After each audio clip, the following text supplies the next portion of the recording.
আজকে যে আহ, বিষয়টা আজকের ঈশ্বরের বাক্য থেকে যে বিষয়টা নিয়ে আমরা ধ্যান করব, সেটা হচ্ছে কি, ঈশ্বরের মন্দ বিষয়ের ঝোঁক থেকে বাঁচার উপায়।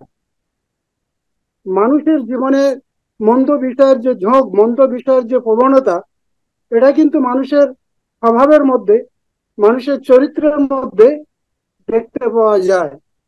আমি একটা খুব গভীরভাবে ধ্যান করছিলাম যে বাপ, জীবনদায়ী বাপ বেটার সঙ্গে রয়েছে, কিন্তু বেটা মারা গেল বাপের সম্মুখে। এর জন্য বাবা কি অসমর্থ ছিল মানে তার বাচ্চাকে বাঁচাবার জন্য, তার সন্তানকে বাঁচাবার জন্য? বিষয়টা কিন্তু এরকমই নয়। বাবা সমর্থ ছিল তার সন্তানকে বাঁচাবার জন্য, কিন্তু তথাপি ছেলের মন্দ বিষয়ের ঝোঁক থাকার কারণে, ঈশ্বরের বাক্যের অবাধ্যতা হওয়ার কারণে, বাবার ইচ্ছার বিরুদ্ধে যাওয়ার কারণে, বাবা সাথে থাকা সত্ত্বেও বাবা তার সন্তানকে বাঁচাতে ব্যর্থ হলো। কারণ কি? পাপ তার সন্তানকে হত্যা করলো, পাপ তার সন্তানকে ধ্বংস করলো। যেটা আমরা প্রথম করিন্থীয় 10 অধ্যায় 1 থেকে 12 পদের মধ্যে যদি দেখি, সেখানে আমরা একটা জ্বলন্ত ছবি দেখতে পাই। বাইবেল বলছে, যে শৈল থেকে তারা জল পান করছিল সেই শৈল স্বয়ং খ্রিস্ট। আর খ্রিস্ট তাদের সঙ্গে সঙ্গে যাত্রা করছিল। আর খ্রিস্ট তাদের সঙ্গে থাকা সত্ত্বেও ঈশ্বরের বাক্যে লেখা আছে, তাদের পাপের প্রতি যে ঝোঁক, মন্দতার প্রতি যে ঝোঁক, ঈশ্বরের বাক্যের অবাধ্যতার প্রতি যে ঝোঁক, পাপ স্বভাবের প্রতি যে ঝোঁক, মানসিক অভিলাষার প্রতি যে ঝোঁক, ব্যভিচারের প্রতি যে ঝোঁক, আর এইটা থাকার কারণে আমরা দেখতে পাই বহু সংখ্যক মানুষ, হাজার হাজার মানুষ ব্যভিচারের কারণে, মাংসের অভিলাষার কারণে, প্রতিমা পূজার কারণে, তারপর আমরা দেখতে পাই ঈশ্বরের বাক্যের বচসার কারণে, ঈশ্বরের বাক্যের পরীক্ষা করার কারণে বহু মানুষ, তারা কিন্তু কি হলো না, তারা প্রাণে মারা গেল। তাই প্রিয় ভাই বোন, আজকের ঈশ্বরের বাক্য আমাদেরকে এটা শিক্ষা দেয়। অনেক সময় পিতামাতা সন্তানদের জন্য যেটা উচিত সেটা বলে, কিন্তু সন্তানদের পিতামাতার কথা না শোনার একটা প্রবণতা, পিতামাতার কথা না শোনার একটা যে ঝোঁক, একটা যে মনোভাব তার স্বভাবের ভিতরে আছে। আর সেটার কারণে কি হয়, সে মানে জেনে বা না জেনে পিতামাতার কথাটা বারবার করে তারা কি করতে থাকে, অবমাননা করতে থাকে। আর এইভাবে পিতামাতার সঙ্গে তাদের যে রিলেশন, যে সম্পর্ক, সেটা দূরত্ব হতে থাকে। আর এক সময় দেখা যায় সন্তান ভারী মাত্রায় বিপদগ্রস্ত হয়েছে। একইভাবে ঈশ্বরের লোকেরা যখন ঈশ্বরের যে বাতাবরণ, ঈশ্বরের যে উপস্থিতিতে থাকার যে সম্পর্ক, সেটা যখন আস্তে আস্তে দূরত্ব হয়ে যায়, ঈশ্বরের লোকেরা তখন কিন্তু বিপদগামী হয়। বাইবেল বলছে, নো প্রায় 100 বছরের ঊর্ধ্বে মন পরিবর্তনের বার্তা প্রচার করছিল। আর সেখানে একটা জ্বলন্ত ছবি ছিল। সেই ছবিটা কি? 100 বছর ধরে নো সেই জাহাজ নির্মাণ করছিল, যে জাহাজটা বার্তা দিচ্ছিল যে জল প্রলয় আসছে, আর এই জল প্রলয় মানুষকে কিন্তু ভারী মাত্রায় ধ্বংস করবে, এই বার্তা তাদের কাছে ছিল। এই বার্তা তাদের কাছে থাকা সত্ত্বেও পর্যন্ত আমরা দেখতে পাই তারা ঈশ্বরের বাক্যের বাধ্য হয়েছিল না। এই মন্দতার প্রতি যে ঝোঁক, ঈশ্বরের বাক্যের অবাধ্যতার যে ঝোঁক, এটা কি করেছিল? তাদেরকে সমূলে ধ্বংস করেছিল। কিন্তু নোহ এবং নোহের পরিবার, তারা ঈশ্বরের বাক্যের বাধ্য থাকার কারণে, ঈশ্বরের সঙ্গে যে রিলেশন, যে সম্পর্ক মজবুত রাখার কারণে আমরা দেখতে পাই ভারী মাত্রার বিপর্যয়ের মধ্যে সমস্ত পৃথিবী ধ্বংস হলো, কিন্তু ঈশ্বর নোহ এবং তার পরিবারকে রক্ষা করেছিল। এই জন্য বাইবেলে বিশেষ করে জিসকেল তার 33-31-32 পদ, জিসকেল 33 অধ্যায় 31-32 পদ, ঈশ্বর জিসকেল ভাববাদীকে বললেন, আমার প্রজারা, তারা আমার মধ্যে আর নেই, তারা তোমার কাছে আসবে, এসে আমার প্রজা হিসেবে আসবে, প্রজা হিসেবে বসবে, প্রজা হিসেবে তোমার কথা শুনবে, শুনে বলবে, হ্যাঁ এটা খুব ভালো উপদেশ হয়েছে। তোমার বাজনা শুনবে, বলবে খুব ভালো সুন্দর বাজনা বাজনা হয়েছে। তোমার গান শুনবে, বলবে তোমার গানের খুব সুন্দর সুর ছিল, খুব মিষ্টি শব্দ ছিল, তোমাকে বাহবা দেবে। কিন্তু তারা আমার বাক্য কি করবে না?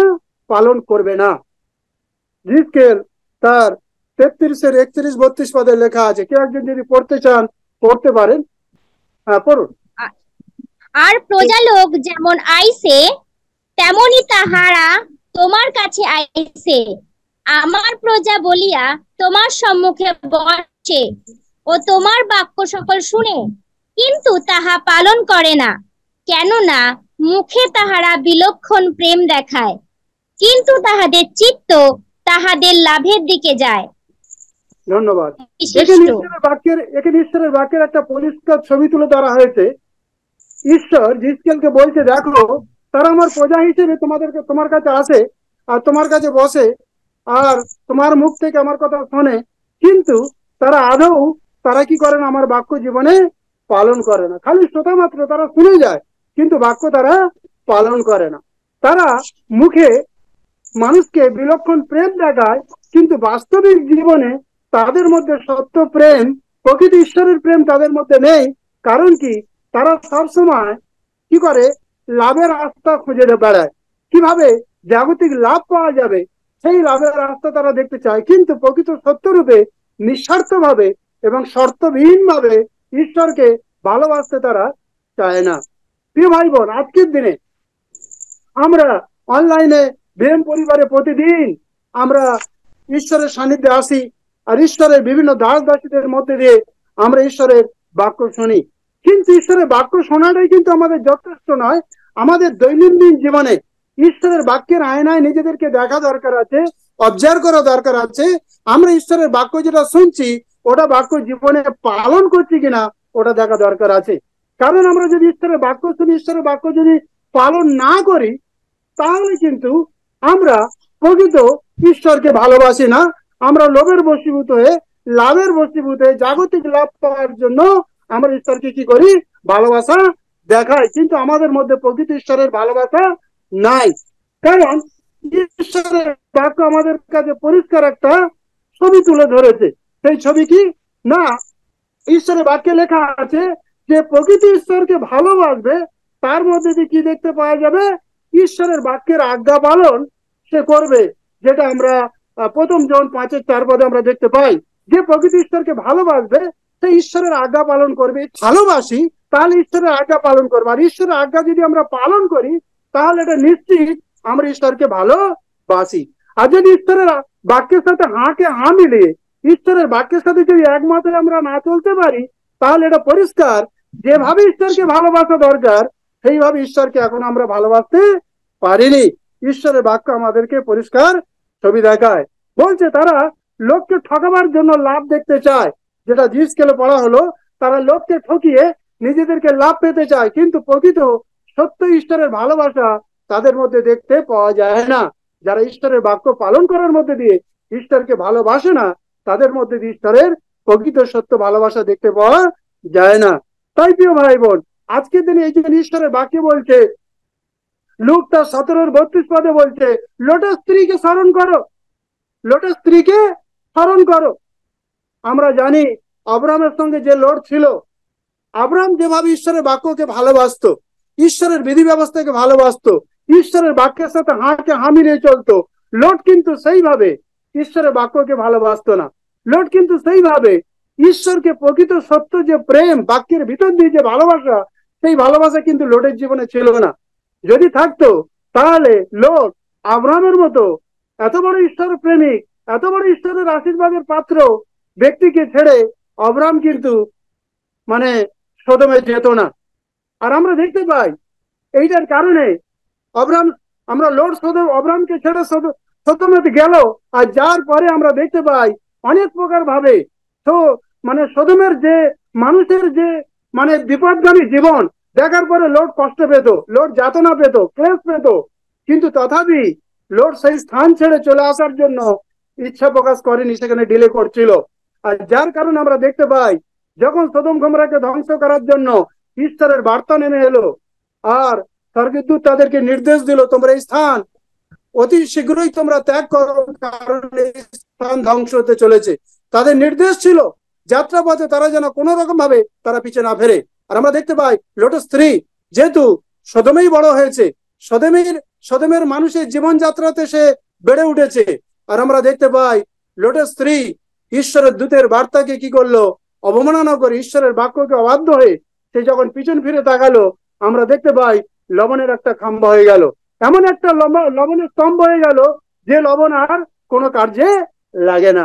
প্রিয় ভাই বোন, আমরা দেখতে পাই ঈশ্বরের বাক্যের অবাধ্যতার যে প্রবণতা, ঈশ্বরের বাক্যের বিরোধিতা করার যে ঝোঁক, মন্দ বিষয়ের প্রতি যে অভিলাষা, লোট স্ত্রী চিন্তা করছিল, আরে আমার পশুধন, আমার সম্পত্তি, আমার লোক, আমার সমাজ কি হলো?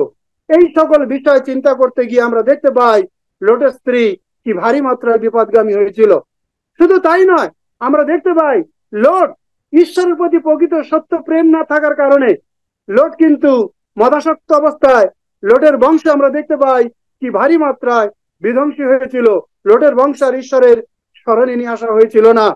বহু বছর ধরে 10-20 পর্যন্ত লোটের বংশকে স্মরণে রাখা হয়েছিল না। কারণ কি?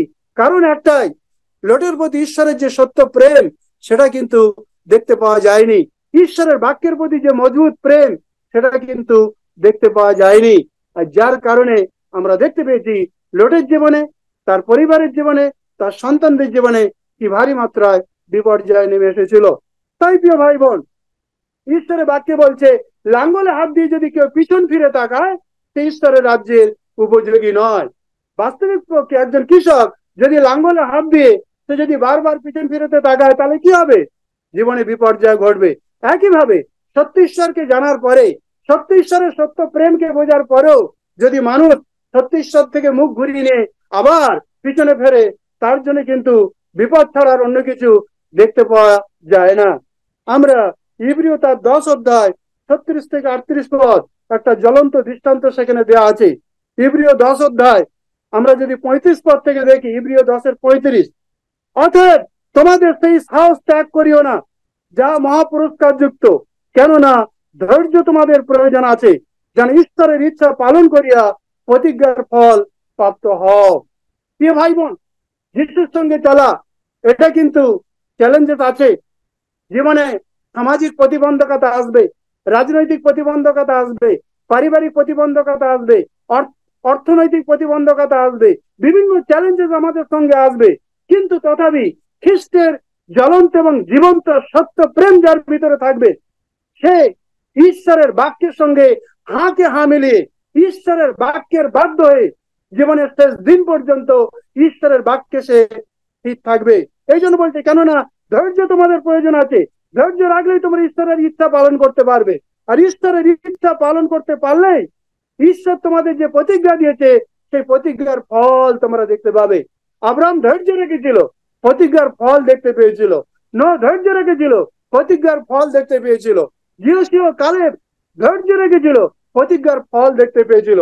যারা ধৈর্য হারা হয়েছিল তারা ভারী মাত্রায় বিপর্যস্ত হয়েছিল। এ ভাই বোন, যিশুর সঙ্গে চলার পথে আমাদের চ্যালেঞ্জেস আসবে। আমাদের পরিস্থিতি অনেক সময় আমাদের নিজেদের ঘরের লোক আমাদের পক্ষে দাঁড়াবে না, সমাজের লোক আমাদের পক্ষে দাঁড়াবে না, রাজনীতি বাতাবরণ, সামাজিক বাতাবরণ, অনেক ধরনের প্রতিকূলতা আমাদের সম্মুখে আসবে। কিন্তু তার মধ্যে যদি আমরা ঈশ্বরের সত্য প্রেমে ধৈর্যের সঙ্গে দাঁড়িয়ে থাকবো তাহলে প্রতিজ্ঞার ফল দেখতে সাহায্য করবে। কারণ বাইবেল 37 পদে বলছে, কারণ আর অতি অল্প কাল বাকি আছে, যিনি আসিতেছেন তিনি আসিবেন, বিলম্ব করিবেন না। কিন্তু আমার ধার্মিক ব্যক্তি বিশ্বাসে তো বাঁচিবে, আর যদি সরিয়া পড়ে তবে আমার প্রাণ তাহাতে পিত হইবে না। যদি কেউ লাঙ্গল হাত দিয়ে পিছন ফিরে গেছে তাহলে কিন্তু তার বিপর্যয় ছাড়া আর অন্য কিছু তার জীবনে দেখতে পাওয়া যাবে না। লোট ধার্মিকতার লাঙ্গলে হাত দিয়ে যখন পিছন ফিরে তাকালো, লোটের সমস্ত পরিশ্রম বিফল হয়ে গেল, লোটের সমস্ত পরিশ্রম বেকার হয়ে গেল। তার বহু বছরের পরিশ্রম, বহু বছরের রোজগার, বহু বছরের সফলতা সব মাটিতে মিশে গেল।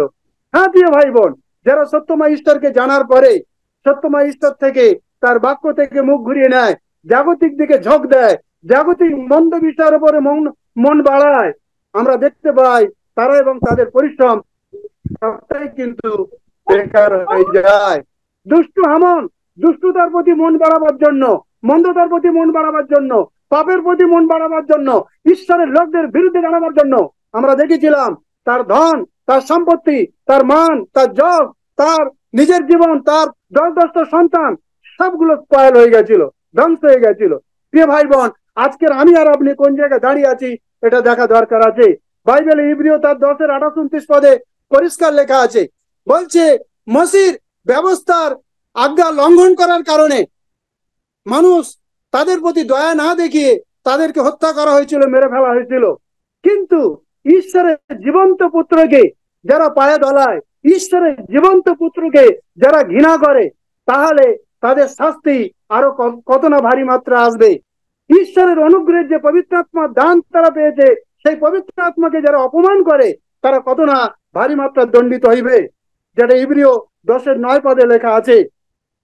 বলছে, ভাবিয়া দেখো, যে ব্যক্তি ঈশ্বরের পুত্রকে পদতলে দলিত করিয়াছে এবং নিয়মের যে রক্ত দ্বারা সে পবিত্রকৃত হইয়াছিল, তা সামান্য জ্ঞান করিয়াছে এবং অনুগ্রহের আত্মার অপমান করিয়াছে, সে কত অধিক নিশ্চয় না ঘোরতর দণ্ডের যোগ্য হইবে।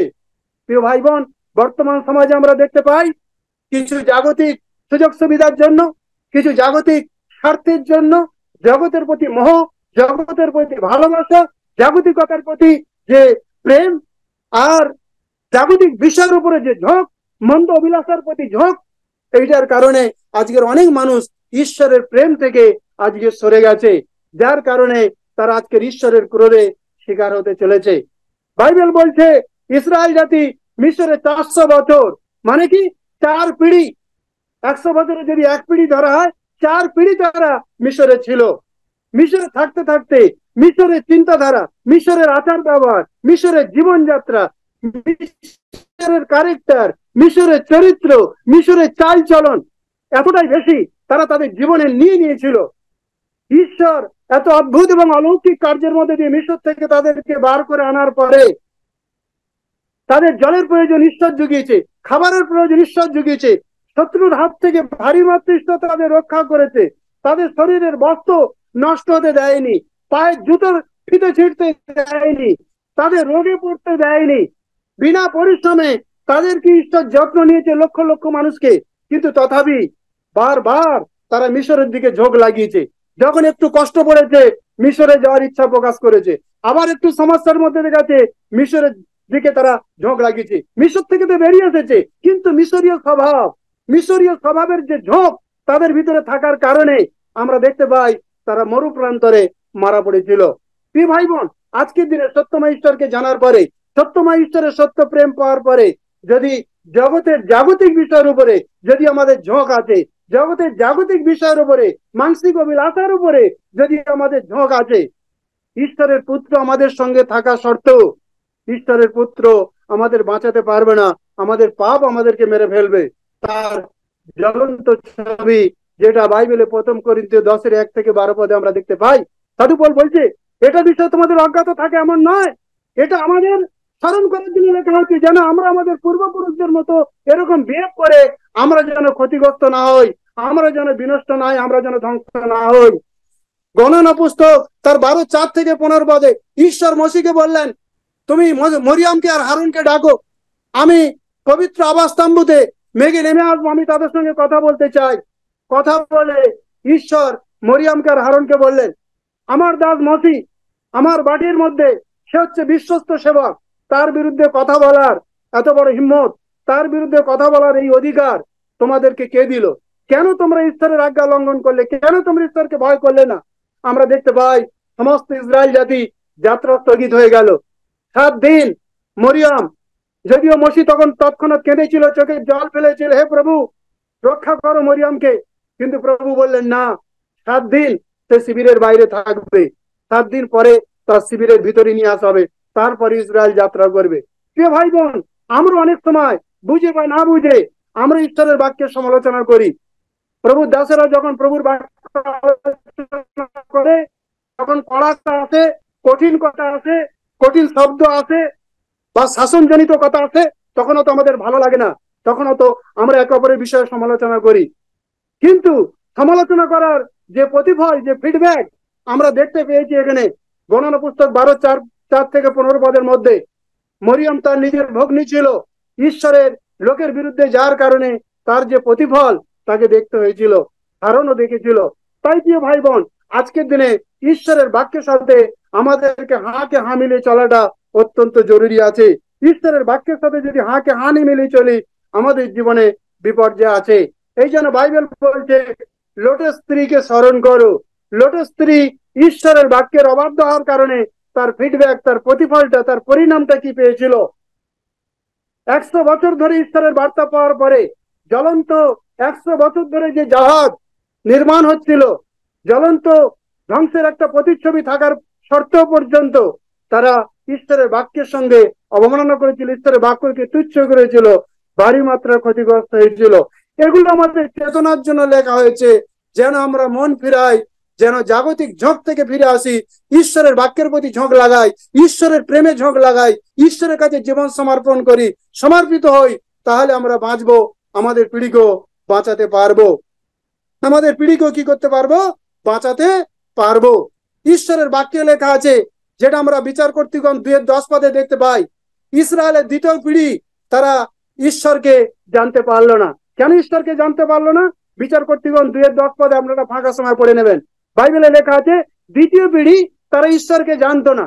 আরে ইসরায়েল গোষ্ঠীর মধ্যে, ইসরায়েল বংশের মধ্যে তারা জন্মগ্রহণ করেছে, আর তারা ইসরায়েলের ঈশ্বরকে জানবে না? এটা তো হতে পারে না। কারণ ঈশ্বর অলরেডি তাদেরকে ইতিপূর্বে বলেছে, দ্বিতীয় বিবরণ 4:9-10 এবং দ্বিতীয় বিবরণ 6:6-7 এবং 11-19 এগুলো ঈশ্বর তার বাক্যে বলেছে তার পিঢ়িদেরকে, যে তোমরা তোমাদের সন্তানদেরকে উঠতে বসতে খেতে শুতে চলতে ফিরতে ঘরে এবং ঘরের বাইরে সর্বদাই তোমরা তোমাদের ঈশ্বরের বিষয়ে আলোচনা করবে, ঈশ্বরের বিষয়ে শিক্ষা দেবে। প্রথম পিঢ়ি ঈশ্বর থেকে যেটা পেয়েছিল, তারা নিজেদের জীবন দিয়ে সেটা অনুসরণ করছিল। আর প্রথম পিঢ়ির কাছে এই বার্তা ছিল, তোমরা তোমাদের দ্বিতীয় পিঢ়ির কাছে একই বিষয়ে শিক্ষা দেবে, দ্বিতীয় পিঢ়ি তার পিঢ়িকে শিক্ষা দেবে, এইভাবে বংশ পরম্পর ধরে পিঢ়ির উপরে পিঢ়ি ঈশ্বরের মেসেজ, ঈশ্বরের জ্বলন্ত এবং জীবন্ত প্রেমের বার্তা যেন পিঢ়ির উপরে পিঢ়ি পৌঁছাতে পারে। কিন্তু ঈশ্বরের বাক্যে লেখা আছে, প্রথম পিঢ়ি দ্বিতীয় পিঢ়িকে যখন ঈশ্বরের প্রেমের বার্তা ডেলিভারি দিল, দ্বিতীয় পিঢ়ি কি করলেন? ঈশ্বরের প্রেমের বার্তাকে ইগনোর করলো। ঈশ্বরের প্রেমের বার্তার সঙ্গে তারা ঈশ্বরের বাক্যের সঙ্গে হাঁকে হাঁ মিলালো না। ঈশ্বরের বাক্যের সাথে হাঁকে হাঁ না মেলাবার কারণে এই দ্বিতীয় পিঢ়ির যে সন্তান জন্ম নিল, তৃতীয় পিঢ়ি তারা ঈশ্বরকে জানতে পারলো না, ঈশ্বরকে বুঝতে পারলো না। তারা সম্পূর্ণ জগৎপ্রিয় হলো, জাগতিক মানুষের মতো জীবনযাত্রা করতে শুরু করলো। আর তার কারণে আজকে দেখতে পাই তারা ভারী মাত্রায় বিপদগ্রস্ত হলো। কি ভাই বোনেরা, আজকের আমরা প্রথম পিঢ়িতে যিশুকে জেনেছি।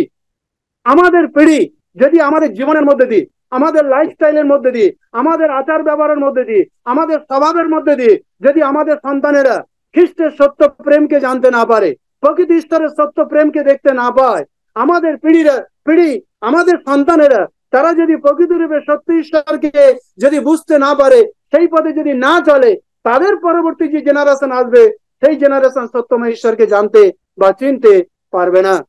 আজকাল আমরা দেখতে পাই ছেলেমেয়েরা বাবা মাকে প্রার্থনায় বসতে বললে, আরাধনায় আসতে বললে, ঈশ্বরের বাক্যের সঙ্গে চলতে বললে ছেলেমেয়েরা অনেক সময় নারাজ হয়ে যায়। কিন্তু তাদেরকে যদি গেম খেলার জন্য ডেকে যাও, তারা রাত বসে গেম খেলতে পারে। কিন্তু ঈশ্বরের বাক্যের সময় কাটাতে, প্রার্থনার সময় কাটাতে, ঈশ্বরের সঙ্গে সহভাগিতা কাটাতে অনেক সময় ছেলেমেয়েরা ইগনোর করে, তারা ঈশ্বরের সঙ্গে চলতে চায় না। আর এই সেকেন্ড পিঢ়ি যখন ঈশ্বরকে ভালো মতো বুঝতে পারে না, তার পরবর্তী পিঢ়ি ঈশ্বরকে জানাটা তাদের কাছে অসম্ভব হয়ে যায়, আর যার কারণে তারা ঈশ্বর থেকে দূরে চলে যায়। তাই প্রিয় ভাই বোন, আজকের দিন ঈশ্বরকে আমাদেরকে চেক করা দরকার আছে। এই মন্দ বিষয়ের ঝোঁক থেকে বাঁচার জন্য মূলত 3টে মূল বিষয় রয়েছে। মন্দ বিষয়ের ঝোঁক থেকে বাঁচার জন্য মূলত 3টে বিষয় রয়েছে। প্রথম বিষয় হচ্ছে, জীবনের সমস্ত অবস্থায়, সমস্ত পরিস্থিতিতে দেয়ালে পিঠ থেকে যাওয়ার মতো অবস্থা তো যেন আমাদের দৃষ্টি সিধে ঈশ্বরের প্রতি থাকে, অর্থাৎ প্রভু যিশুর প্রতি থাকে। জীবনের সমস্ত পরিস্থিতিতে যত চ্যালেঞ্জেস আমাদের জীবনে আসুক, সমস্ত চ্যালেঞ্জেস এর মধ্যে সদ্যক, মৎস্যক, আবেদনগর এবং দানিয়েলের মতো জীবনের কঠিন পরিস্থিতিতে যদি যিশুর প্রতি আমাদের দৃষ্টি স্থির থাকবে, তাহলে কিন্তু কোনো পরিস্থিতি আমাদেরকে ঈশ্বরের প্রেম থেকে সরাতে পারবে না। কোনো পরিস্থিতি ঈশ্বরের বিশ্বাস থেকে আমাদেরকে পিছিয়ে নিয়ে যেতে পারবে না। আমরা ঈশ্বরের বাক্যে মজবুত হবে, স্থির বিশ্বাসে আমরা আগে বাড়বো এবং আমাদের পিঢ়িকেও আগে নিয়ে যাওয়ার জন্য আমরা প্রাণপণ করব। দ্বিতীয় বিষয়, নিজেকে সম্পূর্ণ 100% নিজেকে সম্পূর্ণরূপে অস্বীকার করা। যতক্ষণ পর্যন্ত আমি নিজেকে, আমার আমিত্বকে নষ্ট করতে না পারছি, আমি নিজেকে আমাকে অস্বীকার করতে না পারছি, ততক্ষণ পর্যন্ত খ্রিস্টকে আমার জীবনে আমি সম্পূর্ণ মালিকানা দিতে ব্যর্থ হব। আমি জীবনে মালিক হব, খ্রিস্টকে অর্ডার দেব। কিন্তু যখন খ্রিস্টকে আমার জীবনে মালিক করব, খ্রিস্ট আমাকে আদেশ দেবে, আর খ্রিস্টের আদেশে, খ্রিস্টের নির্দেশে যখন আমি চলবো, তখনই কিন্তু আমি সুরক্ষিত থাকবো। এই জগতের মন্দ ঝোঁক, জগতের মন্দ প্রবণতা, জগতের জাগতিক মন্দ বাতাবরণ আমার উপরে প্রভাব ফেলতে পারবে না। তৃতীয় বিষয়, প্রথম বিষয় বললাম জীবনের সমস্ত অবস্থায়, সমস্ত পরিস্থিতিতে খ্রিস্টের প্রতি দৃষ্টি রাখা। দ্বিতীয় বিষয় আমি বললাম যে জীবনের সমস্ত অবস্থায় আমরা যেন নিজেদেরকে অস্বীকার করি, খ্রিস্টকে সব জায়গায় যেন আমরা জীবনে প্রথম স্থান দিয়ে খ্রিস্টকে যেন সব জায়গায় আমরা মালিকানা জায়গা দিতে পারি। তিন নম্বর বিষয় হচ্ছে কি, ঈশ্বরের বাক্যের সাথে আমাদের একটা ঘনিষ্ঠ রিলেশন, ঈশ্বরের বাক্যের সাথে একটা সুসম্পর্ক।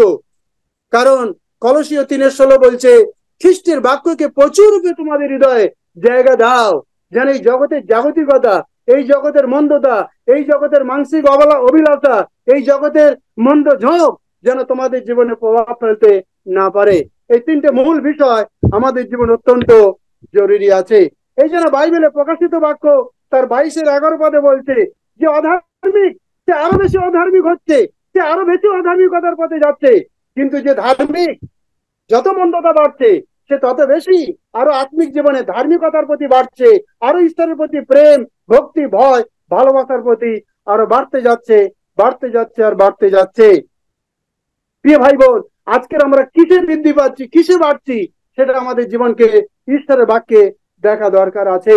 কারণ বাইবেলে পরিষ্কার লেখা আছে, প্রকাশিত বাক্যে তার 2:10 পদের লাস্ট অংশে লেখা আছে, তুমি মৃত্যু পর্যন্ত, আমৃত্যু পর্যন্ত, যতদিন শরীরে প্রাণ আছে, শেষ নিঃশ্বাস ত্যাগ করার পূর্ব মুহূর্ত পর্যন্ত তুমি বিশ্বাসে স্থির থাকো, মরণ পর্যন্ত বিশ্বস্ত থাকো, তাহলে তুমি জীবন মুকুট লাভ করতে পারবে। মরণ পর্যন্ত। প্রিয় ভাই বোন, এই জগতের দুদিন সুখ পাওয়ার জন্য আমরা যদি খ্রিস্টের প্রেমকে অনুসরণ করি, খ্রিস্টের পথকে অনুসরণ করি, না আমরা বাঁচতে পারবো, না আমাদের পিঢ়িকে বাঁচাতে পারবো। কিন্তু আমৃত্যু তাক পর্যন্ত, যতদিন শরীরে প্রাণ আছে, লাইফ বলছে মরণ পর্যন্ত তুমি বিশ্বস্ত থাকো, তাহলে তুমি জীবন মুকুট পাবে। প্রিয় ভাই বোন, আজকের আমাদের বিশ্বাসের জায়গা কোথায় রয়েছে, ঈশ্বরের প্রতি ভালোবাসার জায়গা কোথায় রয়েছে, আজকের আমাদের চেক করা দেখা দরকার আছে। এই জন্য জিসকেলকে বলছিল, তারা আমার প্রজা হিসেবে আসবে, প্রজার মতো করে বসবে, প্রজার মতো ঈশ্বরের বাক্য শুনবে, তুমি দেখলে মনে হবে তারা আমার প্রজা বুটি, তারা আমাকে খুব ভালোবাসে। কিন্তু বাস্তবিক পক্ষে তারা আমার প্রজা নয়, কারণ তাদের ভিতরে আমি নেই। তারা বাক্য শুনে যায়, বাক্য পালন করে না, তারা বাক্যের সঙ্গে চলতে চায় না, তারা মুখে প্রেম দেখায়, কিন্তু তাদের ভিতরে প্রেম দেখতে পাওয়া যায় না। প্রিয় ভাই বোন, আজকে দিন ঈশ্বরের বাক্যের আয়না নিজেকে দেখা দরকার আছে, আমাদের প্রত্যেকে চেক করা দরকার আছে, বাস্তবিক পক্ষে আমরা সেই সত্য, জ্বলন্ত, জীবন্ত প্রেমের সঙ্গে আমাদের জীবনকে জুড়েছি কিনা, ওটা আমাদের জীবনকে চেক করা দেখা দরকার আছে। কারণ জোয়েল 1:3 পদে লেখা আছে, ঈশ্বর প্রথম পিঢ়িকে বার্তা দিল, তুমি তোমার সন্তানদেরকে এই মেসেজ দেবে, তোমার সন্তানেরা তার সন্তানদেরকে এই বার্তা দেবে, তার সন্তানেরা তার সন্তানদেরকে এইভাবে বার্তা দেবে, এইভাবে পিঢ়ির উপরে পিঢ়ি। আপনি পড়বেন কত সুন্দর লেখা আছে। জোয়েল তার 1:3 পদে বলছে, প্রথম পিঢ়ির সন্তানকে তুমি কি করবে, এই সত্যের জীবন্ত বাক্য দেবে, তার সন্তানেরা তার সন্তানদের দেবে, তারপরে তোমার নাতি পোতাদেরকে দেবে। এইভাবে পিঢ়ির উপরে পিঢ়ি ঈশ্বরের প্রেম যেন মানুষের কাছে পৌঁছায়, এইভাবে ঈশ্বরের প্রেমে মানুষ যেন আগে বাড়তে পারে। এই জন্য যাত্রা পুস্তক 20 লেখা আছে, যারা ঈশ্বরকে ঘৃণা করে, যারা ঈশ্বরের বাক্যের বিরোধিতা করে, বাইবেল বলছে 1 পিঢ়ি, 2 পিঢ়ি, 3 পিঢ়ি, 3 থেকে 4 পিঢ়ি পর্যন্ত আমি তাদের শাস্তি দিই। কিন্তু যারা ঈশ্বরকে সত্য প্রেম দেয়, ঈশ্বরের বাক্যের সাথে হাতে হা মিলায়, ঈশ্বরের বাক্যে বলছে আমি 1000 পিঢ়ি পর্যন্ত তাদের প্রতি অনুগ্রহ করে থাকি। শাস্তির মেয়াদ কত? 4 পিঢ়ি। আর অনুগ্রহের মেয়াদ কত? 1000 পিঢ়ি। যারা ঈশ্বরকে সত্য রূপে প্রেম করে, প্রকৃত শুধু মুখের বাক্যে নয়, আজ্ঞা পালনের মধ্যে যে জেনুইন জ্বলন্ত জীবনের প্রেম যাদের ভিতরে রয়েছে, ঈশ্বর বলছে আমি তাদের 1000 পিঢ়ি পর্যন্ত তাদের প্রতি অনুগ্রহ বর্তাই। প্রিয় ভাই বোন, আজকের ঈশ্বরের বাক্যে আমাদেরকে দেখা দরকার আছে। আজকাল বাবা মারা ছেলে মেয়েদের সেকুলার শিক্ষা দেওয়ার জন্য পাগল, দেওয়া দরকার আছে, শিক্ষিত করা দরকার আছে। ইংলিশ মিডিয়াম, অনেক হাই ফাই স্কুল, অনেক সুনাম খ্যাতিপূর্ণ স্কুলে পড়াবার জন্য বাবা মারা চিন্তা করে। কিন্তু কতজন বাবা মা চিন্তা করে শিশুদেরকে অবস্থায় থেকে ঈশ্বরের প্রেম, ঈশ্বরের ভয়, ঈশ্বরের ভক্তি, ঈশ্বরের ভালোবাসার বীজ তাদের ভিতরে বোনা দরকার আছে। কত বাবা মা এটা চিন্তা করে?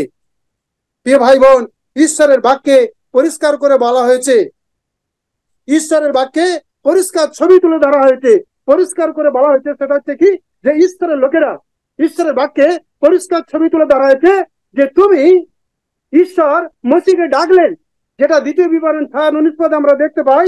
ঈশ্বর মসিকে ডাকলেন, ঈশ্বর মসিকে ডাকার পরে ঈশ্বর মসিকে এই নির্দেশ দিলেন যে সমস্ত ইসরায়েলীদেরকে বলো, আমৃত্যু পর্যন্ত যতদিন তারা পৃথিবীতে থাকবে তারা যেন ঈশ্বরের প্রতি ভক্তিপূর্ণ ভয় রাখে আর ঈশ্বরকে ভালোবাসে। তাহলে আমি জীবন ভর পিঢ়ির উপরে পিঢ়ি আমি তাদের সঙ্গে সঙ্গে থাকবো। কিন্তু তারা যদি ঈশ্বরের বাক্যকে ইগনোর করে, ঈশ্বরের ভালোবাসাকে যদি অসমাদর করে, ঈশ্বরের বাক্যে যদি অবাধ্য হয়, তাহলে কিন্তু ঈশ্বরের ক্রোধ, ঈশ্বরের রাগ তাদের উপরে তারা দেখবে। তাই প্রিয় ভাই বোন, আজকের ঈশ্বরের বাক্যের সঙ্গে আমরা হাতে হা মিলিয়ে চলছি কিনা, এটি ঈশ্বরের বাক্যের আয়নায় আমাদেরকে দেখা দরকার আছে। ঈশ্বর জিরমিয়াকে পাঠালেন। জিরমিয়া 35 অধ্যায় 1 থেকে 8 পদ যখন পড়বেন আপনার গা শিহরে দিয়ে উঠবে। ঈশ্বর জিরমিয়াকে ডাকলেন, জিরমিয়াকে ডেকে ঈশ্বর জিরমিয়াকে পাঠালেন, পাঠিয়ে বললেন, যাও জিরমিয়ার কাছে এই বার্তা দাও। সেই বার্তা কি? ঈশ্বর জিরমিয়ার কাছে যে বার্তা দিল, সেই বার্তা বলছে, যারা আমার প্রজা ছিল না, ঈশ্বরের বাক্যে বলছে যে যারা আমার প্রজা ছিল না তারা এখন আমার, বলছে রেখবীয়দের বাধ্যতা এবং ইসরায়েলের অবাধ্যতা।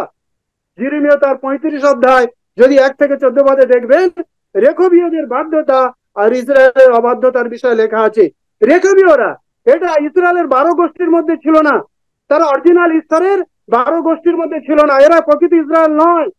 কিন্তু এরা এদের পূর্বপুরুষদের যে নির্দেশ, পূর্বপুরুষদের যে বার্তা, তারা কিন্তু অনুসরণ করে আসছে পিঢ়ির পর পিঢ়ি ধরে। জিরমিয়াকে যখন পাঠানো হলো, ঈশ্বর বলল তাদেরকে ডাকো, আর তাদের এই দ্রাক্ষারস পান করতে, অর্থাৎ মদ্যপান করার জন্য যখন তাদেরকে বলা হলো, তারা বললো না, আমাদের পূর্বপুরুষদের নির্দেশ আছে, আমরা এই দ্রাক্ষারস আমরা না পান করতে পারি, না আমাদের স্ত্রী পুত্র কন্যা আমরা কাউকে এটার মধ্যে নিয়ে যেতে পারি না। আমাদের পূর্বপুরুষরা আমাদেরকে তাম্বুর মধ্যে থাকার নির্দেশ দিয়েছে, আমরা তাম্বুর মধ্যে আছি, ঈশ্বর আমাদের দীর্ঘায়ু দিয়েছে।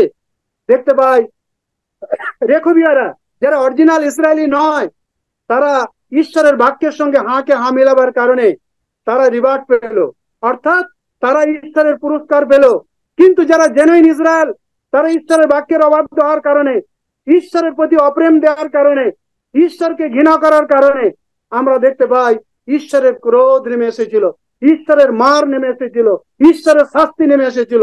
হ্যাঁ প্রিয় ভাই বোন, আজকের দিনে যখন আমরা ঈশ্বরের বাক্যের অবাধ্য হই, জাগতিক দিকে ঝোঁক লাগাই, আমাদের পরিশ্রম, আমাদের জীবনযাত্রার যা কিছু রুজি রোজগার সবকিছু কিন্তু বেকার হয়ে যায়। যেভাবে লোটের জীবনে সবকিছু বেকার হয়ে গেছিল, আমাদের জীবনে সেইভাবে বেকার হয়ে পড়ে। ইসরায়েল, যারা অরিজিনাল ইসরায়েল, যারা জেনুইন ভাবে ঈশ্বরের সঙ্গে ছিল, আমরা দেখতে পাই জাগতিক দিকে ঝোঁক লাগাবার কারণে ভারী মাত্রা তারা ক্ষতিগ্রস্ত হয়েছিল। কিন্তু রেখবিয়ারা যারা জেনুইন অরিজিনাল নয়, তারা ঈশ্বরের বাক্যের সাথে হাতে হা মেলাবার জন্য তারাই পুরস্কৃত হয়েছিল, তারাই ঈশ্বরের বাক্যের আশীর্বাদ তারা লাভ করতে পেরেছিল, যেটা জিরমিয়াতে 35-19 পদে তার পরিষ্কার ছবি এখানে তুলে ধরা হয়েছে। তাই আজকের ঈশ্বরের বাক্যের আয়নায় আমাদের নিজেদের দেখা দরকার আছে, আমরা প্রকৃত সত্য রূপে ঈশ্বরের বাক্যের সাথে হাতে হা মিলে ঈশ্বরের বাক্যের প্রেমে চলছি দরকার আছে। ঈশ্বর এই আমেন আমেন আমেন আমেন।